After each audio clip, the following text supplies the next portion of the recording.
185 000 soldats morts en une seule nuit. Aucune armée ennemie, aucune maladie, aucune catastrophe naturelle, juste le silence. Quelle puissance sur cette terre pouvait faire cela ?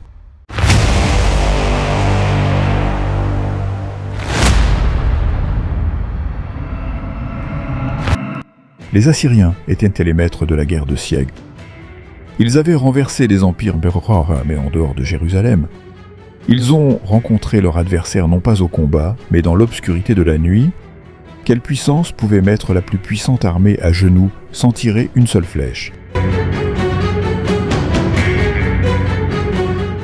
Nous voulons vous ramener à une époque triste à Jérusalem.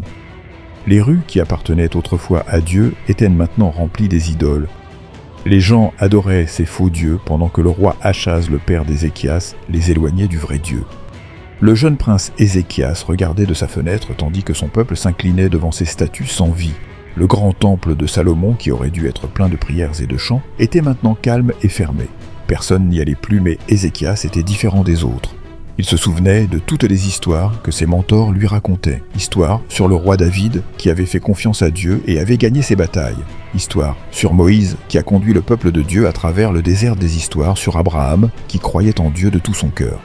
Ce n'étaient pas juste de vieilles histoires. Pour Ézéchias, elles étaient réelles et elles lui donnaient de l'espoir chaque nouveau jour. Ézéchias a vu des gens faire des sacrifices à de faux dieux dans les rues de Jérusalem. Les gens avaient oublié le vrai Dieu. Ils étaient perdus et confus, comme des moutons sans berger. Puis tout a changé. Le roi Achaz est mort et Ézéchias est devenu le nouveau roi. Il était jeune, mais il savait ce qu'il avait à faire. Son premier travail en tant que roi, il s'est dirigé directement vers le temple de Salomon et a dit à ses ouvriers d'ouvrir ses grandes portes verrouillées. Les gens ont regardé avec de grands yeux alors que leur nouveau roi faisait quelque chose d'audacieux. Il a appelé tous les prêtres et a nettoyé le temple et d'ordonner les vraies adorations et les sacrifices qui ont été accomplis par ses pères antérieurs. David, Salomon et les autres rois, comme instruits par Yahvé Dieu Tout-Puissant, et dit à ses ouvriers de briser toutes les fausses idoles. Le jeune roi Ézéchias voulait faire plus que simplement briser des statues.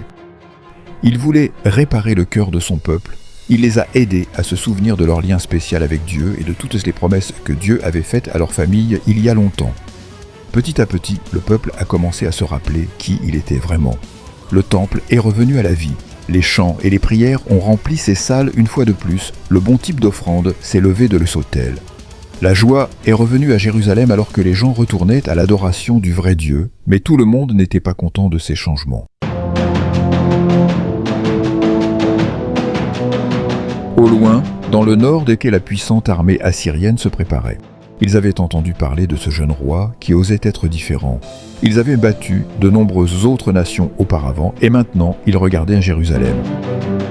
Ce qu'Ézéchias a fait était courageux, mais cela comportait un danger. Une grosse tempête arrivait, le plus grand test que sa foi aurait jamais à affronter, mais pour l'instant, le peuple de Juda était enfin de retour sur le bon chemin, suivant un seul vrai Dieu. Nous devons vous parler de l'armée la plus effrayante que quiconque ait jamais vue.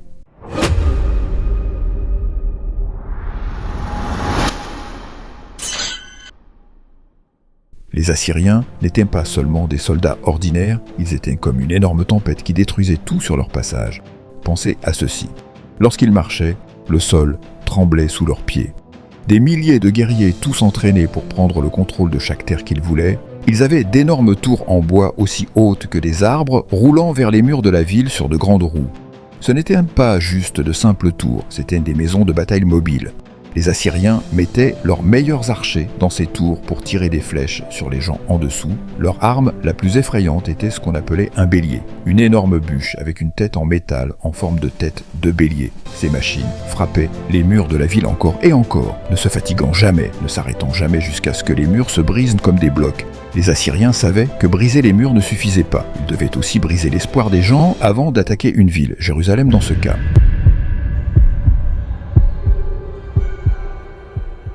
Il suffit de regarder la deuxième partie pour voir ce qui arrivera à la ville de Jérusalem et son nouveau roi, qui suivent maintenant les règles de Dieu et adorent le seul vrai Dieu. Ce sera une guerre des titans, mais rappelez-vous, cette fois-ci, Dieu est avec son peuple.